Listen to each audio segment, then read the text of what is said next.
مشتاق احمد یوسفی کے اقوال۔ لاہور کی بعض گلیاں اتنی تنگ ہیں کہ اگر ایک طرف سے عورت آ رہی ہو اور دوسری طرف سے مرد، تو درمیان میں صرف نکاح کی گنجائش بچتی ہے۔ غصہ جتنا کم ہوگا اس کی جگہ اداسی لیتی جائے گی۔ مرد کی آنکھ اور عورت کی زبان کا دم سب سے آخر میں نکلتا ہے۔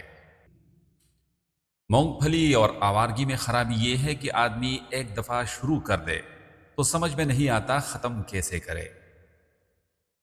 غالب دنیا میں وہ واحد شاعر ہے جو سمجھ میں نہ آئے تو دگنا مزہ دیتا ہے۔ عورتیں پیدائشی محنتی ہوتی ہے۔ اس کا اندازہ اس سے لگا لیں کہ صرف 12% خواتین خوبصورت پیدا ہوتی ہیں، باقی اپنی محنت سے یہ مقام حاصل کرتی ہیں۔ جس دن بچی کی جیب سے فضول چیزوں کے بجائے پیسے برآمد ہو تو سمجھ لینا چاہیے کہ اسے بے فکری کی نیند کبھی نصیب نہیں ہوگی۔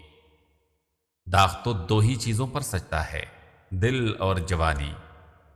ہر دکھ ہر عذاب کے بعد زندگی آدمی پر اپنا ایک راز کھول دیتی ہے۔ مسلمان ہمیشہ ایک عملی قوم رہی ہیں۔ وہ کسی ایسے جانور کو محبت سے نہیں پالتے جسے ذبح کر کے کھا نہ سکے۔ انسان وہ واحد حیوان ہے جو اپنا زہر دل میں رکھتا ہے۔ جو ملک جتنا غربت زدہ ہوگا اتنا ہی آلو اور مذہب کا چلن زیادہ ہوگا۔ جوان لڑکی کی ایڑی میں بھی آنکھیں ہوتی ہیں۔ وہ چلتی ہے تو اسے پتہ ہوتا ہے کہ پیچھے کون کیسی نظروں سے دیکھ رہا ہے۔ مرد عشق و عاشقی صرف ایک مرتبہ کرتا ہے، دوسری مرتبہ عیاشی، اور اس کے بعد نری عیاشی۔ گالی گنتی سرگوشی اور گندا لطیفہ تو صرف اپنی مادری زبان میں ہی مزہ دیتا ہے۔ آسمان کی چھیل، چوکھٹ کی کیل اور کورٹ کے وکیل سے خدا بچائے ننگا کر کے چھوڑتے ہیں۔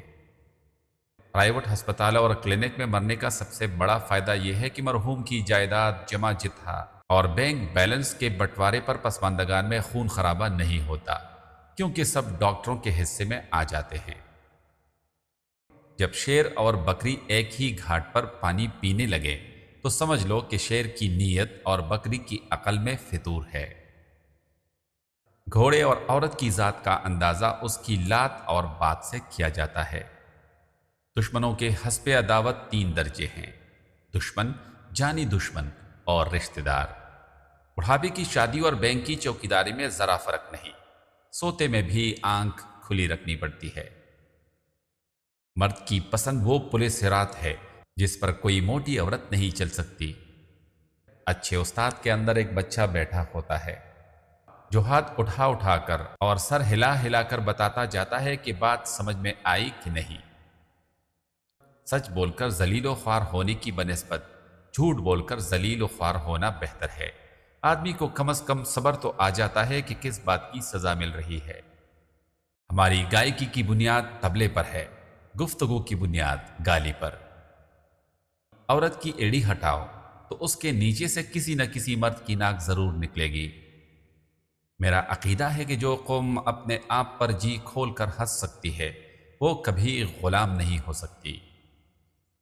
انسان کا کوئی کام بگڑ جائے تو ناکامی سے اتنی کوفت نہیں ہوتی جتنی اس بن مانگے مشوروں اور نصیحتوں سے ہوتی ہے جن سے ہر وہ شخص نوازتا ہے جس نے کبھی اس کام کو ہاتھ تک نہیں لگایا۔ شریف گھرانوں میں آئی ہوئی دلہن اور جانور تو مر کر ہی نکلتے ہیں۔ خالی بوری اور شرابی کو کون کھڑا کر سکتا ہے؟ اس زمانے میں 100% سچ بول کر زندگی کرنا ایسا ہی ہے جیسے بجری ملائے بغیر صرف سیمنٹ سے مکان بنانا۔ مڈل کلاس غریبوں کی سب سے قابل رحم اور لا علاج قسم وہ ہے جس میں آدمی کے پاس کچھ نہ ہو لیکن اسے کسی چیز کی کمی محسوس نہ ہو۔ صبح اس وقت نہیں ہوتی جب سورج نکلتا ہے، صبح اس وقت ہوتی ہے جب آدمی جاگ اٹھے۔ جتنا وقت اور روپیہ بچوں کو مسلمانوں کے سائنس پر احسانات رٹانے میں صرف کیا جاتا ہے، اس کا 10واں حصہ بھی بچوں کو سائنس پڑھانے پر صرف کیا جائے تو مسلمانوں پر بڑا احسان ہوگا۔ مسلمان لڑکے حساب میں فیل ہونے کو اپنے مسلمان ہونے کی آسمانی دلیل سمجھتے ہیں۔ آزاد شاعری کی مثال ایسی ہے جیسے بغیر نیٹ کے ٹینس کھیلنا۔ انگریزی فلموں میں لوگ یوں پیار کرتے ہیں جیسے تخمے آم چوس رہے ہو۔ شراب کو ڈرنکس کہا جائے تو کم حرام معلوم ہوتی ہے۔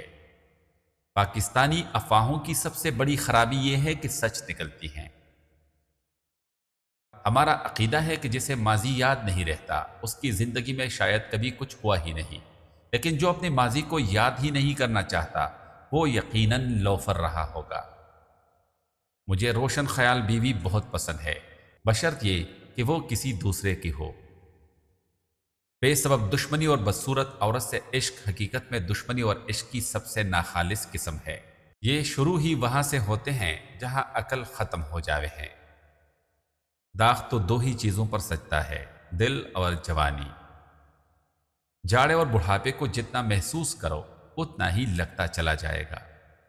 آدمی ایک بار پروفیسر ہو جائے تو عمر بھر پروفیسر ہی رہتا ہے، خواہ بعد میں سمجھداری کی باتیں ہی کیوں نہ کرنے لگے۔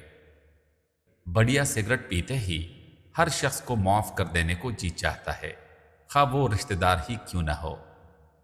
نشہ اور سوانح حیات میں جو نہ کھلے اس سے ڈرنا چاہیے۔ گانے والی صورت اچھی ہو تو محمل شعر کا مطلب بھی سمجھ میں آ جاتا ہے۔ جس آسمان پر کبوتر، شفق، پتنگ اور ستارے نہ ہو ایسے آسمان کی طرف نظر اٹھا کے دیکھنے کو جی نہیں چاہتا۔ شیر، ہوائی جہاز، گولی، ٹرک اور پٹھان ریورس گیئر میں چل ہی نہیں سکتے۔ پہاڑ اور ادھیڑ عورت دراصل آئل پینٹنگ کی طرح ہوتی ہیں۔ پہاڑ اور ادھیڑ عورت دراصل آئل پینٹنگ کی طرح ہوتے ہیں، انہیں ذرا فاصلے سے دیکھنا چاہیے۔ بعض اوقات غریب کو مونچھ اس لیے رکھنی پڑتی ہے کہ وقت ضرورت نیچے کر کے جان کی امان پائے۔ کسی خوبصورت عورت کے متعلق یہ سنتا ہوں کہ وہ پارسا بھی ہے تو نہ جانے کیوں دل بیٹھ سا جاتا ہے۔ خون، مشک، عشق اور ناجائز دولت کی طرح عمر بھی چھپائے نہیں چھپتی۔ جو شخص کتے سے بھی نہ ڈرے اس کی ولدیت میں شبہ ہے۔ ایجاد اور اولاد کے لچھن پہلے ہی سے معلوم ہو جایا کرتے تو دنیا میں نہ کوئی بچہ ہونے دیتا اور نہ ایجاد۔ سچ تو یہ ہے کہ حکومتوں کے علاوہ کوئی بھی اپنی موجودہ ترقی سے مطمئن نہیں ہوتا۔ بندر میں ہمیں اس کے علاوہ اور کوئی عیب نظر نہیں آتا کہ وہ انسان کا جد اعلیٰ ہے۔ محاورے زبان کے بڑے ہوئے ناخن ہوتے ہیں۔ اس سے زیادہ بدنصیبی اور کیا ہوگی کہ آدمی ایک غلط پیشہ اپنائے اور اس میں کامیاب ہوتا چلا جائے۔ جب آدمی کو یہ معلوم نہ ہو کہ اس کی نال کہاں گڑی ہے اور پرگوں کی ہڈیاں کہاں دفن ہے تو منی پلانٹ کی طرح ہو جاتا ہے جو مٹی کے بغیر صرف بوتلوں میں پھلتا پھولتا ہے۔ فان و تشنیع سے اگر دوسروں کی اصلاح ہو جاتی تو بارود ایجاد کرنے کی ضرورت پیش نہ آتی۔ مرض کا نام معلوم ہو جائے تو تکلیف تو دور نہیں ہوتی، الجھن دور ہو جاتی ہے۔ مرغ کی آواز اس کی جسامت سے کم از کم 100 گنا زیادہ ہوتی ہے۔ میرا خیال ہے کہ اگر گھوڑی کی آواز اسی مناسبت سے ہوتی تو تاریخی جنگوں میں توپ چلانے کی ضرورت پیش نہیں آتی۔ بادشاہوں اور مطلق العنان حکمرانوں کی مستقل اور دل پسند سواری در حقیقت رعایا ہوتی ہے۔ عمر طبی تک تو صرف کوے، کچھوے، گدھے اور وہ جانور پہنچتے ہیں جن کا کھانا شرن حرام ہوتا ہے۔ میٹھا پان، ٹھمری اور ناول یہ سب نابالغوں کے شغل ہیں۔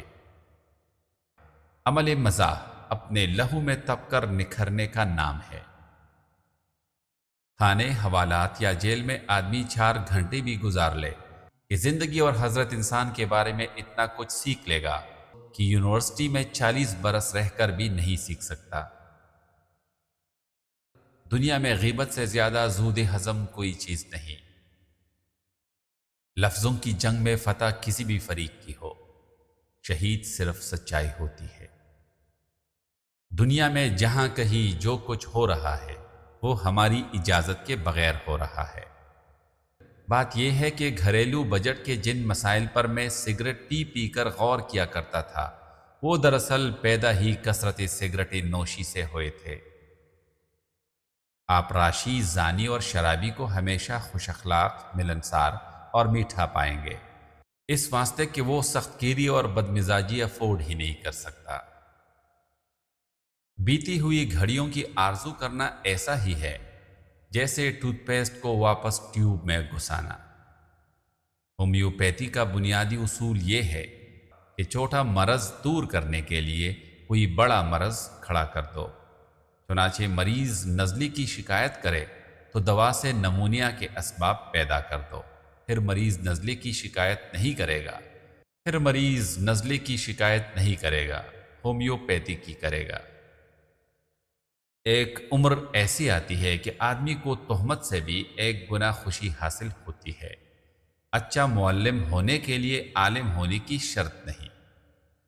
کسی اچھے بھلے کام کو عیب سمجھ کر کیا جائے تو اس میں لذت پیدا ہو جاتی ہے۔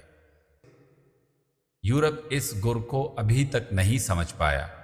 وہاں شراب نوشی عیب نہیں، اسی لیے اس میں وہ لطف نہیں آتا۔ مزاح، مذہب اور الکوہل ہر چیز میں بآسانی حل ہو جاتے ہیں۔ اچھے طنز نگار تنے ہوئے رسے پر اترا اترا کر کرتب نہیں دکھاتے، بلکہ رقص یہ لوگ کیا کرتے ہیں تلواروں پر۔